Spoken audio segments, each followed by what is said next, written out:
हम हमारे बहुत ही श्रद्धेय महापुरुषों को नमन।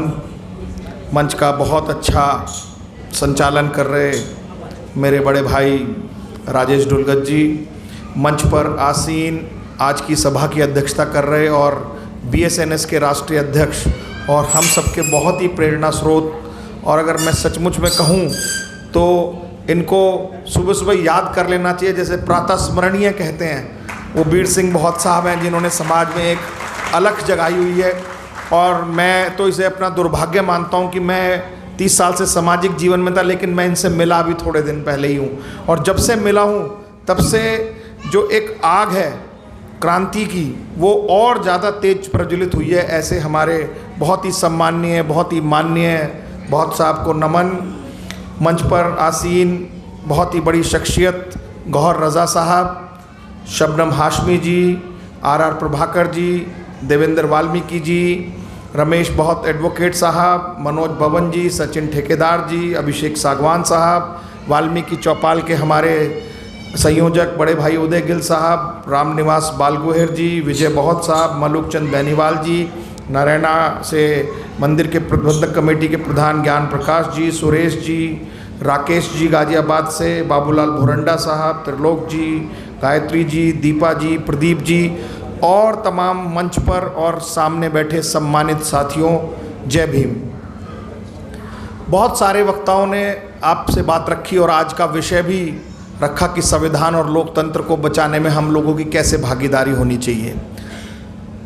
15 मार्च को जैसा आप सब लोग जागरूक लोग हैं, ऐसे ही कुछ जागरूक संस्थाओं के नुमाइंदों ने नई दिल्ली में एक मीटिंग करी और कहा कि हमारे पास 2 ही तरीके हैं, या तो हम बैठ के घरों में आपस में फ़ोन करें, व्हाट्सअप करें कि देश लुट रहा है, देश बर्बाद हो रहा है, संविधान ख़त्म हो रहा है, लोकतंत्र को ख़त्म किया जा रहा है, अब हम क्या करें, आएगा तो मोदी ही, इस तरीके की बातें करते रहें। या दूसरा हमारा विचार था कि हम जितने भी कम लोग हैं, असंगठित भी हैं, या हमारे पास पैसा भी नहीं है, उतने रिसोर्सेज भी नहीं है, व्यवस्था भी नहीं है, लेकिन फिर भी कुछ खड़े होकर कोशिश करें, चाहे छोटी सी प्रयास ही करें। और उस वक्त उदय गिल साहब के घर पर हम लोग तैयार हुए 30-35 संस्थाओं के लोग, और बहुत साहब ने उसी वक्त इसका नामकरण कर दिया कि सामाजिक संगठनों का एक मोर्चा बन गया है जो देश में संविधान को भी बचाएगा और लोकतंत्र को भी बचाएगा और इस तानाशाह को भी, इस सरकार को भी उखाड़ के फेंकेगा। और उसी दिन से हम लोगों ने शुरुआत करी, और मुझे आज यकीन नहीं होता कि हम जब शुरुआत कर रहे थे एक छोटी सी मीटिंग से, तो जैसे ही हम बहुत साहब के साथ गए, शुक्ला साहब के साथ गए, बहुत ही प्रतिष्ठित वकील हैं प्रशांत भूषण साहब, आप लोगों ने नाम सुना होगा, जिन्होंने बहुत सारे स्कैम उजागर किए। हम प्रशांत भूषण जी के घर गए और उनको कहा कि हम इस तरीके का एक लॉन्चिंग प्रोग्राम रख रहे हैं, संविधान बचाओ लोकतंत्र बचाओ, तो आप इसमें आइए और उद्बोधन करिए। तो उन्होंने पहले ही सुनते ही कहा अब बहुत देर हो गई है, समय नहीं है, मैं नहीं आ पाऊँगा। लेकिन जैसे ही हम लोगों ने उनसे चर्चा की कि सर हमारे पास तो समय कम तो है, लेकिन हम जैसे भी हैं हम इस सरकार को कुछ ना कुछ तो प्रयास करेंगे रोकने का, और हम ये करना चाहते हैं। जैसे ही उन्होंने हमारा पैम्पलेट पढ़ा, बल्कि हमारे पास हार्ड कॉपी भी नहीं थी, मोबाइल में ही थे हमारा जो ये पैम्पलेट लिखा था हमने, उन्होंने पढ़ा, और पढ़ने के बाद तुरंत उन्होंने कहा कि मैं ज़रूर आऊँगा, आप बहुत अच्छा काम कर रहे हैं। और उसी नेक काम को हम करते करते करते करते ऐसा लगता है कि अब हम 60-70 लगभग मीटिंग्स कर चुके हैं। और भैया बैठ जाइए, कोई बात नहीं, बैठ जाओ यार, कोई बात नहीं, गुस्सा मत करो। ये गुस्सा सारा नरेंद्र मोदी पर निकाल पार्टी पर, आपस में नहीं। तो हम लोगों ने 60 से 70 मीटिंग की, दिल्ली NCR में भी की, गाजियाबाद में भी की, नोएडा में भी की, गुड़गांव में भी की, और दिल्ली के तमाम कोनों में हम लोग अभी निरंतर कर रहे हैं। और मैं तो एक हफ्ते से छत्तीसगढ़ में भी मैं पैम्पलेट लेके गया था, और छत्तीसगढ़ में लगभग बस्तर में, कोरबा में, राजनांदगांव में, रायपुर में, भिलाई में, सब जगह हर डिस्ट्रिक्ट्स में मैं मीटिंग करके आया हूँ। और जब मैंने पैम्पलेट्स वहाँ दिया तो वहाँ का जो चुनाव लड़ रहे थे उन पार्टी के प्रत्याशियों ने भी सारा ये मैटर लेकर अपने पैम्पलेट पर छाप कर आगे प्रचार किया। और वहाँ आपको मैं एक बड़ी इंटरेस्टिंग बात बताता हूँ, जिस सीट पर मैं गया था उस सीट का नाम है जांजगीर चांपा, जहाँ पर 1996 में काशी राम जी लड़े थे। और वहाँ इतना शानदार काडर है, मेरे ख्याल से देश के किसी भी डिस्ट्रिक्ट्स में इतनी सारी बाबा साहब की प्रतिमाएं, मूर्ति नहीं लगी होंगी जितनी उस डिस्ट्रिक्ट्स में लगी है। लगभग 2000 मूर्तियाँ वहाँ पर उस डिस्ट्रिक्ट्स में लगी हुई हैं। 3500 गांव हैं, 3500 गांव में 2100-2200 मूर्तियाँ हर गांव के एंट्री पर लगी हुई है। नगर पालिका ने लगाई है, जिला पंचायत ने लगाई है, व्यक्तिगत लोगों ने पैसे इकट्ठे करके लगाए। इतनी ज़्यादा वहाँ बाबा साहब का मिशन चल रहा है। उस सीट पर जब हमने संविधान बचाने की बात की, जबकि वहाँ पर बहुत सारे लोग अम्बेडकराइट तो हैं, साथ में बसपा के वोटर्स भी हैं, लेकिन जब हमने उनसे संवाद किया, वार्तालाप किया कि पिछले 4 बार से आप लोग 1.5 से 2 लाख वोट लेकर जाते हैं एक पार्लियामेंट में, और उसकी वजह से भारतीय जनता पार्टी जीत जाती है क्योंकि वोट बट जाता है, तो क्यों ना इस बार ये चुनाव असाधारण चुनाव है, इस बार आप ऐसा प्रयास करें कि ये वोट एक जगह जाए जो भाजपा को हरा सकता है। और बड़ी खुशी की बात है कि उन लोगों ने तय किया कि इस बार हम सारे मिलकर इनफैक्ट बसपा का जो कैंडिडेट था बहुत साहब, वो भी उस मीटिंग में था।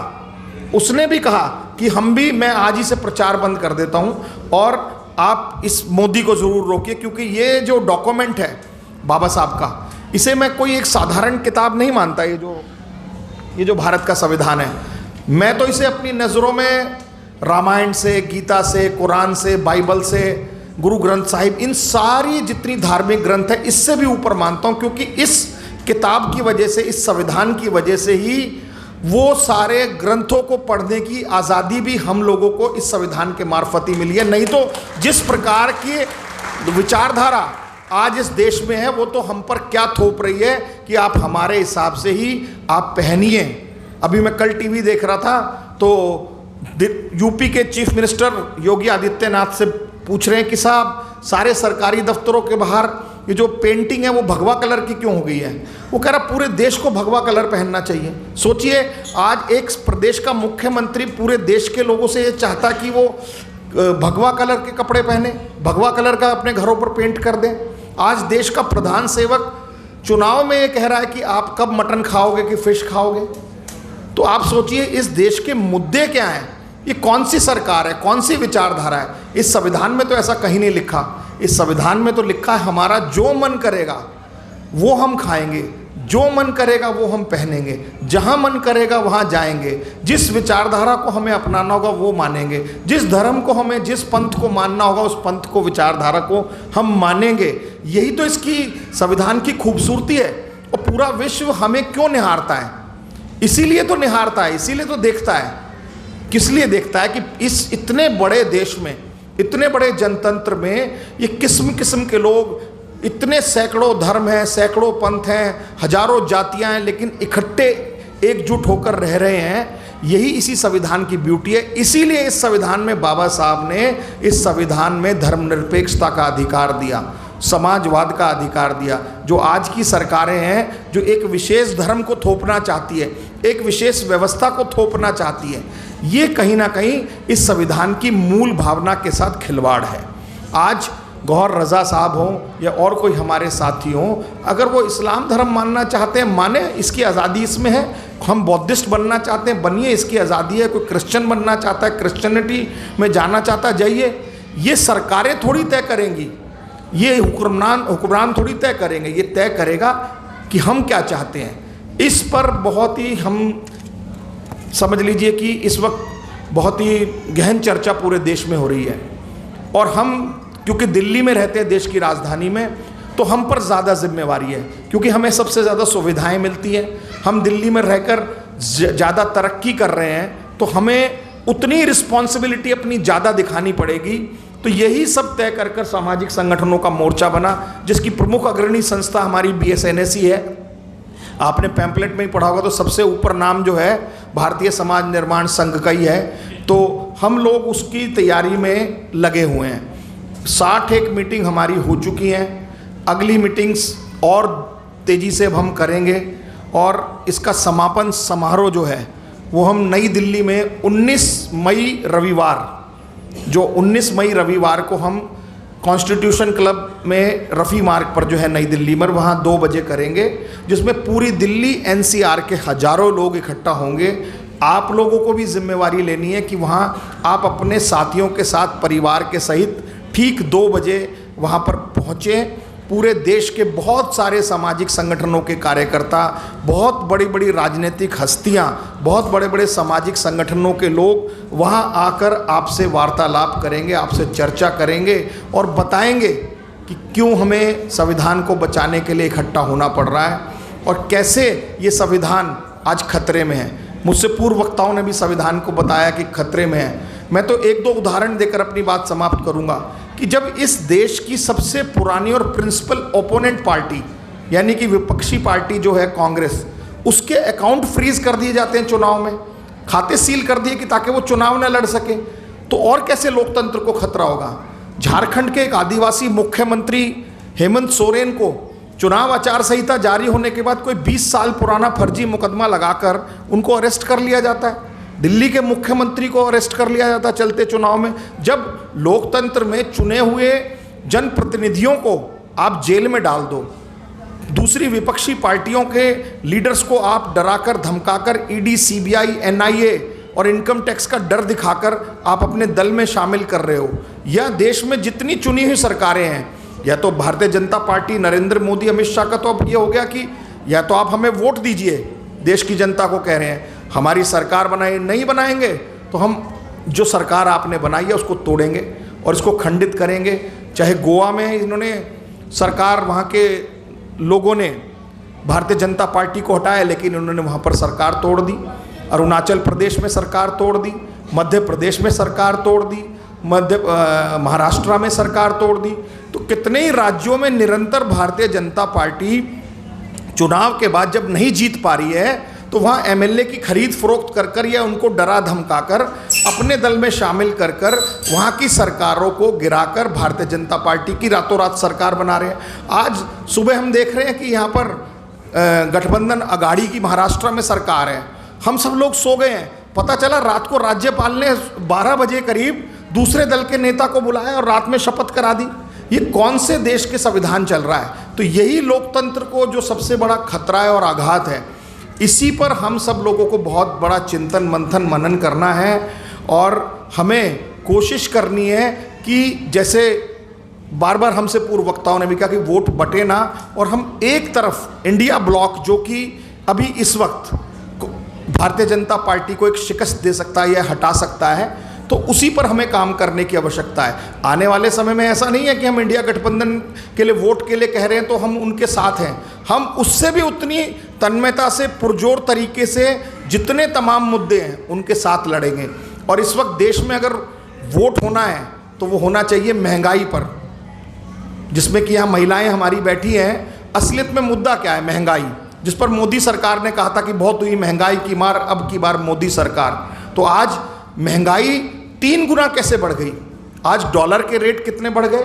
आज पेट्रोल के दाम 3 गुना बढ़ गए, डीजल के दाम 3 गुना बढ़ गए, गैस सिलेंडर के दाम बढ़ गए, दूध के दाम बढ़ गए, दाल के दाम बढ़ गए, चावल के दाम बढ़ गए, आटे के दाम बढ़ गए, अनाज के दाम बढ़ गए, बच्चों की फीस बढ़ गई, बिजली के बिल बढ़ गए, रेल का किराया बढ़ गया, प्लेन का किराया बढ़ गया, बस का किराया बढ़ गया। तो तमाम चीज़ें बेतहाशा महंगाई है। तो हमें चर्चा करनी चाहिए सरकार से कि आपने महंगाई कम करने के लिए क्या किया।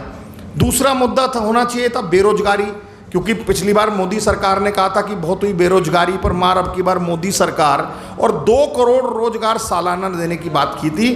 20 करोड़ रोजगार हमारे युवाओं को मिलने थे। एक वक्ता अभी मुझसे पहले कह भी रहे थे प्रदीप जी कि कितने आने वाले समय में कितने लोगों को नौकरी मिलेगी। मुझे लगता है इस हॉल में जितने लोग बैठे हैं उनके या उनके बच्चे या उनके रिश्तेदार अड़ोस पड़ोस में, मैं नहीं समझता 10 साल में कोई भी एक सरकारी नौकरी किसी को मिलेगी। अगर किसी को मिली हो इस हॉल में, सदन में, तो बता दीजिए कि 10 साल में किसी की नौकरी लगी हो। क्यों नहीं लगी? क्योंकि इस सरकार ने बड़ी साजिश के तहत आरक्षण को ख़त्म तो नहीं किया, लेकिन इनडायरेक्टली पीछे रास्ते से आरक्षण को ख़त्म भी कर दिया। जब सरकार में आप नौकरियां नहीं निकालेंगे तो एक तरीके से आरक्षण ख़त्म ही हो गया। जब आप ठेकेदारी प्रथा थोप देंगे तो आरक्षण ख़त्म ही हो गया। और अब तो और लेटरल एंट्री के माध्यम से ये जॉइंट सेक्रेटरी तक के अफसरान जो हैं भारत सरकार में लगा रहे हैं, ताकि और बाकी लोगों को निष्क्रिय कर दिया जाए जो लोग सिविल सर्विसेज पास कर जा रहे हैं। तो इस तरीके की साजिश ये सरकार लोकतंत्र के साथ कर रही है। इस पर हमें इन मुद्दों पर चर्चा करनी है। आज जो भारतीय जनता पार्टी के लोग या आरएसएस के लोग आपकी गलियों में आकर जय श्री राम की बात करते हैं, राम मंदिर की बात करते हैं, हिंदू मुस्लिम की बात करते हैं, बीफ की बात करते हैं, मांसाहार की बात करते हैं, आपसी वैमनस्य की बात करते हैं, उनसे पूछिए भैया क्यों आपकी सरकार ने रोजगार नहीं दिया, क्यों महंगाई कम नहीं की, क्यों बेरोजगारी इतनी बढ़ी है, क्यों हमारे देश पर IMF की रिपोर्ट है वर्ल्ड बैंक की कि हर व्यक्ति जो है वो लाखों रुपए कर्जे में है इस देश का जो नागरिक है। देश, इस सरकार ने जितना कर्जा लिया है शायद मैं समझता हूँ किसी भी सरकार ने नहीं लिया होगा। और अंत में अगर एक बात कहूँ कि इस देश का लगभग 85-90% जो व्यक्ति है वो इस सरकार से पिछले 10 साल में त्रस्त रहा है। आप महिलाओं की बात करिए, महिलाओं पर जितना शोषण, अत्याचार, व्यभिचार इस सरकार में हुआ है शायद ही किसी सरकार में होगा। मणिपुर में पूरे देश ने देखा कि कैसे एक सैनिक की पत्नी के साथ निर्वस्त्र कर उनको घुमाया गया। ये इससे बड़ा शर्मनाक कांड कोई पूरे देश में हो नहीं सकता। और उस वक्त देश का गृह मंत्री और देश का प्रधानमंत्री उस पर एक शब्द बोलने के लिए तैयार नहीं है। इसलिए महिलाओं के साथ क्या हुआ, खिलाड़ियों के साथ उनको घसीट कर ले जाया गया। आज किसानों के साथ कितनी दुर्दशा हुई है उनकी कि 1.5 साल तक वो दिल्ली के बॉर्डरों पर रहे और 750 किसान केवल MSP मांगने के नाम पर शहीद हो गए, उनकी शहादत हो गई और फिर भी इस सरकार ने उनको MSP नहीं दी। आज जवानों की बात करें हम तो जो हमारे सेना में भर्ती होते थे, अग्निवीर के नाम पर उसको आपने 4 साल की नौकरी देकर उसके साथ भी एक भद्दा मजाक करने का काम किया है। आज आदिवासियों की जितनी ज़मीन है, मैं भी छत्तीसगढ़ में ही था, बस्तर में, लगभग 80% ज़मीन, जो जल जंगल ज़मीन की बात आदिवासी करते हैं, बिरसा मुंडा ने जिसकी आह्वान किया था, सारी ज़मीनें अडानी को, जिंदल को और अंबानी को दे दी है। यहाँ तक कि जो रेल कोरबा से जाती है कोयले की और बाकी खनिज पदार्थों की, सारी ट्रेन मालगाड़ी जो है वो उस पर अडानी लिखा हुआ है, अडानी को बेच दी है। तो आप समझिए कि आदिवासियों की ज़मीनें खरीद कर ज़मीनें इन्होंने ज़बरदस्ती कब्जा कर ली है। और दलितों की स्थिति, अनुसूचित जाति के लोगों की स्थिति तो इससे भी भयानक है कि किस तरीके से अत्याचार बढ़ा है। SC/ST प्रोटेक्शन 1990 एक्ट को इन्होंने एबॉलिश करने का काम किया था। वो तो 2018 2 अप्रैल को आप सब जागरूक लोग जब रोडों पर आए तो इस सरकार को वो वापस रिस्टोर करना पड़ा। नहीं तो इस सरकार की मंशा क्या थी कि उस SC/ST प्रोटेक्शन एक्ट को ख़त्म कर दे, आरक्षण को ख़त्म कर दे। तो यही संविधान को बार बार ये बदलने के लिए किस लिए आतुर हैं? ये चाहते हैं कि आरक्षण पर कुठाराघात हो, SC/ST प्रोटेक्शन एक्ट पर कुठाराघात हो, जो ये लोग रोजगार मांग रहे हैं उस पर कुठाराघात हो, जो SC/ST सब प्लान कंपोनेंट का फंड्स हैं जो सरकारों को बजट के अनुसार खर्च करना है वो हमें खर्च ना करना पड़े। हम अपने चंद पूंजीपति जो हमारे मित्र हैं, दोस्त हैं, उन लोगों पर हम अपना खर्चा करें। यानी कि देश का जो 10% आबादी है या 10% इनके दोस्त हैं, उन्हीं को और अमीर से अमीर कर दिया और पूरे देश की 90% जो जनता है, चाहे वो SC हो, ST हो, OBC और माइनॉरिटी हो, उसके साथ ये कहीं ना कहीं छल कर रही है सरकार। ये विचारधारा छल कर रही है और धर्म के नाम पर उनको बरगलाकर मुसलमानों से लड़ाने के लिए यह दूसरे और मुद्दों को भटका रहे हैं। मैं आपसे गुजारिश करना चाहता हूँ कि इस बार आप इनके किसी भी नुमाइंदे से बात करें तो उससे कहीं कोई मुद्दे नहीं सुनेंगे, हम केवल एक ही मुद्दा सुनेंगे और वो मुद्दा है महंगाई और बेरोजगारी। इस पर हमें सब लोगों को इनसे बातचीत करनी चाहिए। आप सब लोग 19 तारीख को मैं समझता हूँ ज़रूर अपने साथियों के साथ रफ़ी मार्ग पर आएंगे, क्योंकि समय बहुत हो गया। बोलने के लिए मैंने बहुत बड़ा पॉइंट्स लिखे थे, लेकिन क्योंकि वीर सिंह साहब को हम सुनेंगे, अंत में मैं यही कहना चाहूँगा कि साथियों, बोलना है तो आज बोलो, चुनाव के बाद बोलने का कोई अर्थ नहीं। साथ में आना है तो आज आओ, चुनाव के बाद आने का कोई अर्थ नहीं। और समाज को जगाना है तो आज जगाओ, चुनाव के बाद जगाने का कोई अर्थ नहीं। लोकतंत्र व संविधान को बचाना है तो आज बचाओ, चुनाव के बाद बचाने का कोई अर्थ नहीं। और अपने वोट से भारतीय जनता पार्टी को हराना और हटाना है तो आज हटाओ, चुनाव के बाद हटाने का कोई अर्थ नहीं। धन्यवाद। जय हिंद, जय भीम, जय मूल निवासी, जय संविधान। धन्यवाद हरनाम जी। हमारे वीर सिंह जी के छोटे भाई हैं मदन मोहन जी, हमारे संगठन को 3000 रुपये का सहयोग कर रहे हैं। हम उनका बहुत बहुत आभार व्यक्त करते हैं।